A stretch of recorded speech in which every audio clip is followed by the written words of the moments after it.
इसके एडजेक्टिव की डेफिनेशन इधर लिखी है, a word that qualifies a noun a pronoun is called adjective. Adjective वो लफ्ज़ होता है जो किसी भी नाउन और प्रोनाउन की खूबी में इजाफा करेगा। एडजेक्टिव और एडवर्ब इनमें बेसिक डिफरेंस है, पहले इसे समझना ज़रूरी है। एडजेक्टिव किसी भी नाउन या फिर प्रोनाउन की खूबी में इजाफा करेगा, बल्कि जो एडवर्ब है वो नाउन और प्रोनाउन को छोड़कर कोई और एडवर्ब हो सकता है, एडजेक्टिव हो सकता है, कोई वर्ब हो सकता है, किसी और चीज़ की खूबी में तो इजाफा कर सकता है, लेकिन नाउन और प्रोनाउन के साथ उसका झगड़ा है, इससे वो इख्तलाफ रखता है, इसके मीनिंग में इजाफा नहीं करेगा, इंसान की खूबी नहीं बताएगा। ठीक है, वो किसी वर्ब को क्वालिफाई कर सकता है, एडवर्ब को कर सकता है, एडजेक्टिव को कर सकता है। सो when this function is done by the group of words is called adjective phrase। जब कभी यही काम एक ग्रोह कर देता है, किसी भी अल्फाज का एक मजमुआ कर देता है जो कि बेसिकली एडजेक्टिव की इनलार्जमेंट से बना है, उसमें वसअत करके बनाया गया है, अगर वो कर देता है, ग्रुप ऑफ वर्ड्स कर देता है, तब इसे एडजेक्टिव फ्रेज कहते हैं। फॉर एग्जांपल, एक वर्ड का तुम्हें पता होता है, a girl with long hair came here. एक लड़की जिसके लंबे बाल थे वो इधर आई थी। ये जो हमारे पास लॉन्ग हेयर है, ये हमारे पास एडजेक्टिव फ्रेज है। अगर सिर्फ लॉन्ग कर लें तब भी ये एडजेक्टिव है। ठीक है, हेयर, अब ये इसके बालों की क्वालिटी बता रहा है और ये डायरेक्ट क्वालिफाई कर रहा है एक लड़की को कि ये किसकी खूबी है, लंबे बाल किसके हैं, जो अभी इधर आई थी। ठीक है, तो ये जो लॉन्ग हेयर है ये एडजेक्टिव फ्रेज है। इसकी और एग्जांपल भी देख लेते हैं। Ahmed has bulging eyes. Ahmed की आंखें उभरी हुई हैं। ये उभरी हुई आंखें किसकी हैं? अहमद की। अहमद की आंखों की खूबसूरती बता रहा है या खूबी बता रहा है। हो सकता है मेरे वाले से खूबसूरती आपके वाले से ना हो। ठीक है, तो ये जो बल्गिंग आइज़ हैं ये है अहमद की खूबी। अब बल्गिंग होती सिर्फ तो ये एडजेक्टिव था, अब उसकी आंखों की वस्फ बता दी गई है, इस बल्गिंग को मज़ीद इसमें वुसअत दे दी गई है, बढ़ा दिया गया है। दिस इज़ द पेज, ये एक पेज है, नो राइटिंग ऑन इट, जिस पे कुछ भी नहीं लिखा गया। एक पेज जो कि खाली है, ये भी खूबी है, इसे भी फ्रेज़ कहा जाता है, ये भी फ्रेज़ है।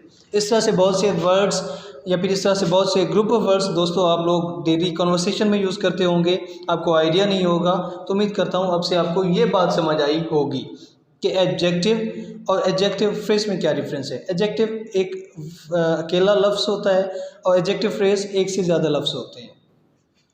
उसके बाद आते हैं एडवर्ब फ्रेज पे।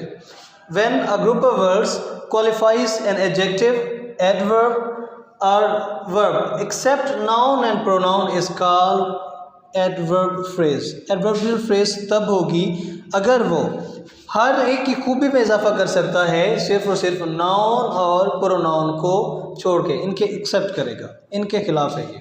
ठीक है, for example, he walked in हरीडली manner. आपने पढ़े होंगे ये जो एडवर्ब हैं ये बेसिकली तीन टाइप्स के हैं, adverb of manner, adverb of place and adverb of time. मैंने तीनों के हवाले से एक एक एग्जाम्पल लिखी है। एडवर्ब ऑफ मैनर के हवाले से है, अगर ये हो कि he treated me in a friendly manner. जब कभी भी एडवर्ब ऑफ मैनर इस्तेमाल करेंगे तो इस हरीडली के साथ, इस फ्रेंडली के साथ या फिर कॉर्डली आ सकता है, इनके साथ आप मैनर ऐड करेंगे और इसमें इनलार्जमेंट होगी। इन हरीडली मैनर ये एडवर्ब एडवर्ब बन जाता है, एडवर्ब फ्रेज बन जाता है। ठीक है, और ये भी आप डेली कन्वर्सेशन में बहुत ज़्यादा यूज़ करते होंगे कि एडवर्बियल फ्रेज का आपको आइडिया होगा कि किस तरह से होती है। एक और एग्जांपल देख लें, वंस अपॉन अ टाइम, पता नहीं कितनी स्टोरी में पढ़ चुके हैं। Once upon a time there was a crow, there was a farmer, फलां फलां फलां। Once upon a time, in no time, ठीक है, at this time, on that time, ये एडवर्ब फ्रेज है। फ्रेज किसी हवाले से, टाइम के हवाले से, वक्त के हवाले से। Once upon a time in Mumbai, ठीक है, ये मूवी भी बन चुकी है, इस पर आप देख चुके होंगे। तो ये वंस अपॉन अ टाइम ये भी एक फ्रेज है और एडवर्बियल फ्रेज है। देयर वाज अ फार्मर, के वहाँ पे कोई एक किसान था, एक फार्मर था। अब ये फार्मर की बात नहीं कर रहा, हमारे पास नाउन की बात नहीं कर रहा, किसी प्रोनाउन को सपोर्ट नहीं कर रहा, ये वक्त बता रहा है, वक्त को सपोर्ट कर रहा है, यानी कि नाउन प्रोनाउन को छोड़ के इसने सपोर्ट करना है। Police reached on the spot, मौके पे पुलिस पहुंची। अब पुलिस की जल्दी नहीं बताई गई कि वो कब पहुंची, ठीक है, उसकी स्पीड नहीं बताई गई कि वो जल्दी पहुंचे लेट पहुंचे, लेकिन ऑन द स्पॉट पहुंचे, ये प्लेस है, एडवर्ब ऑफ प्लेस है, ठीक है, कि वो जगह पे पहुंचे। पुलिस को सपोर्ट नहीं कर रहा, देखिए ये फ्रेज भी पुलिस को सपोर्ट नहीं कर रही, ये एक जगह के बारे में है, जगह के बारे में बस, और किसी चीज़ को सपोर्ट नहीं कर रही। तो ये रहा हमारा adverb phrase. Noun phrase, noun को तो आपको पता होगा, name of a person place a thing, कि किसी भी शख्स चीज़ या जगह के नाम को इस्म कहते हैं, नाउन कहते हैं। अब फिर ये फ्रेज कैसे बन जाता है? जब कभी आप किसी भी नाउन को इनलार्ज कर देते हैं, उसे बड़ा कर देते हैं, उसे वुसअत अता कर देते हैं, ठीक है, तब ये एक नाउन बन जाता है, नाउन फ्रेज बन जाता है। देखें, माई ब्रदर्स बर्ड्स, अब वैसे इसका बेसिक देखा जाए तो हमारे पास ब्रदर भाई नाउन तो है, माई मेरा, बर्ड्स उसके परिंदे, अपॉस्ट्रोफी एस के साथ लगा के इसे बर्ड्स बना दिया गया। अब इस नाउन फ्रेज को मज़ीद इसमें वुसअत कर दी गई, इसे मज़ीद बढ़ा दिया गया। आर ब्यूटीफुल, मेरे भाई के परिंदे बहुत खूबसूरत हैं। Akbar is learning driving, Akbar क्या है? गाड़ी चलाना सीख रहा है। ड्राइविंग ये क्या है हमारे पास? जेरेंट, जेरेंट भी नाउन को होता है, आपको पता है, जेरेंट भी नाउन है, और ड्राइविंग लर्निंग दोनों साथ आ गए। ड्राइविंग का मतलब आ गया हमारे पास किसी भी चीज़ को चलाना, लर्निंग सीख रहा है, क्या सीख रहा है? गाड़ी चलाना, चला नहीं रहा, क्या कर रहा है? सीख रहा है। और इसमें भी हमने मज़ीद इसमें वुसअत कर दी, ये भी नाउन फ्रेज बन गया। Noun phrase I hope clear होगा। उसके बाद नेक्स्ट चलते हैं प्रीपोजिशनल फ्रेज पे। इट कंसिस्ट ऑफ प्रीपोजिशन, किसी भी वर्ड के साथ, किसी भी नाउन के साथ, WH क्लॉज के साथ, या फिर किसी भी जेरेट के साथ, वर्ब के साथ, जब कभी भी हम प्रीपोजिशन ऐड कर देते हैं, प्रीपोजिशन आपको पता होगा क्या होगा, मजीद मैं भी बता देता हूँ।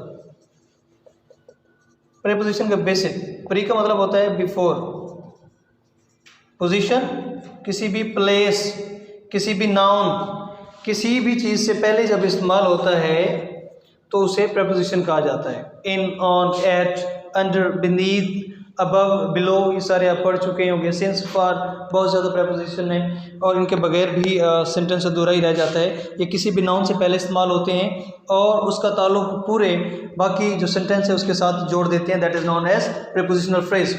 और ये एक प्रीपोजिशन पर मुश्तमिल होगा, जो भी वर्ड होगा followed by prepositional complement. Complement क्या होता है? जब कभी भी किसी भी वर्ड को मुकम्मल करने के लिए उसके साथ प्रीपोजिशन ऐड करते हैं, उसके बगैर गलत होता है। For example, Ali is addicted dash drug. अब किसी भी इंसान को जब लत लग जाती है, एडिक्टेड होता है, एडिक्टेड के साथ हमेशा टू इस्तेमाल होता है। सीनियर, जूनियर, प्रायर, इनके साथ टू इस्तेमाल होता है। जब तक इसके साथ टू ना लगाएं ये कंप्लीट नहीं होता, और यही है complement, which is characteristically a noun or a WH clause, a verb plus ing clause, कुछ भी हो सकता है ये। इनके साथ जब तक हम कोई भी preposition ऐड ना करें वो मुकम्मल नहीं होगा। For example, by bent of, बल बूते पर, by hooker, by crook, in case of, inspire of, in favor of, बहुत से हैं जितने भी आपके idioms हैं, all of these are prepositional phrase। जी नेक्स्ट है हमारे पास phrase and obsession. If we combine two sentences with the help of defining class, अगर हम दो जुमलों को आपस में मिला दें डिफाइनिंग क्लास की मदद से। एब्सेशन का मतलब होता है पहलू ब पहलू।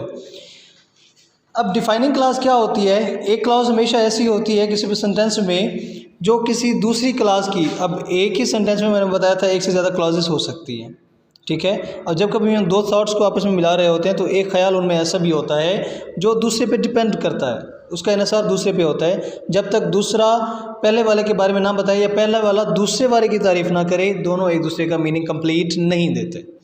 इधर भी ऐसे है। एग्जाम्पल देखें, लियाकतपुर तहसील ऑफ रहीम यार खान। अगर इसे सिंपल में लिखूं तो क्या है? लियाकतपुर इज़ तहसील ऑफ रहीम यार खान, एक सेंटेंस कंप्लीट है। It is famous for jaggery market, sorry jaggery market, jaggery कहते हैं गुड़ को। अब ये जगरी मार्केट क्या है? गुड़ वाली मंडी या गुड़ वाला जो बाज़ार है उसके लिए बहुत ज़्यादा मशहूर है, क्योंकि एशिया की सबसे बड़ी जो मंडी है उसे वो लियाकतपुर में भी है, लियाकतपुर ही की जो गुड़ मंडी है उसे तस्वुर किया जाता है। अब इधर प्रोनाउन जो है इस तहसील के लिए वो हमने हज़फ कर लिया है, ठीक है। इधर भी कॉमा लगाया, इधर भी इसका हेल्पिंग वर्ब जो लिंकिंग वर्ब है हमने वो हज़फ किया। लियाकतपुर तहसील of Rahim Yar Khan is famous for jaggery market, कि ये जो लियाकतपुर रहीम यार खान की तहसील है वो गुड़ की मंडी के लिए, बाज़ार के लिए बहुत ज़्यादा मशहूर है। इसमें एक डिफाइनिंग क्लॉज, अब इसमें से डिसाइड करें आप कि डिफाइनिंग क्लॉज कौन सी है। अब कौन सी क्लास दूसरी वाली क्लास के बगैर मुमकिन है या नहीं, ये आप मुझे कमेंट सेक्शन में बताएंगे। उसके बाद सेकंड है एब्सोल्यूट फ्रेज। एब्सोल्यूट फ्रेज कौन सी होती है? एक ऐसी phrase, a group of words interdependent, एक होता है इंडिपेंडेंट या फिर डिपेंडेंट। इंटरडिपेंडेंट जो आपस में एक दूसरे का सहारा होती हैं, एक दूसरे के साथ रिलेटेड होती हैं, सहारा करती हैं एक दूसरे का। विद सेपरेट सब्जेक्ट, एक बिल्कुल अलहदा से एक फाइल के साथ, एंड विदाउट फिनाइट वर्ब, जो कि विदाउट यानी फिनाइट वर्ब नहीं होता, उसके बगैर होता है, आर कॉल्ड एब्सोल्यूट फ्रेज। इन एब्सोल्यूट फ्रेज कहा जाता है। For example, the journalist have reached, politicians got puzzled. Having plus third form of verb, जिन्हें परफेक्ट पार्टिसिपल भी कहा जाता है। थर्ड फॉर्म ऑफ वर्ब और जो हैविंग है इसे पास्ट पार्टिसिपल भी कहा जाता है थर्ड फॉर्म ऑफ वर्ब को, और जब ये मिलते हैं दोनों हैविंग और थर्ड फॉर्म ऑफ वर्ब, इसे कहते हैं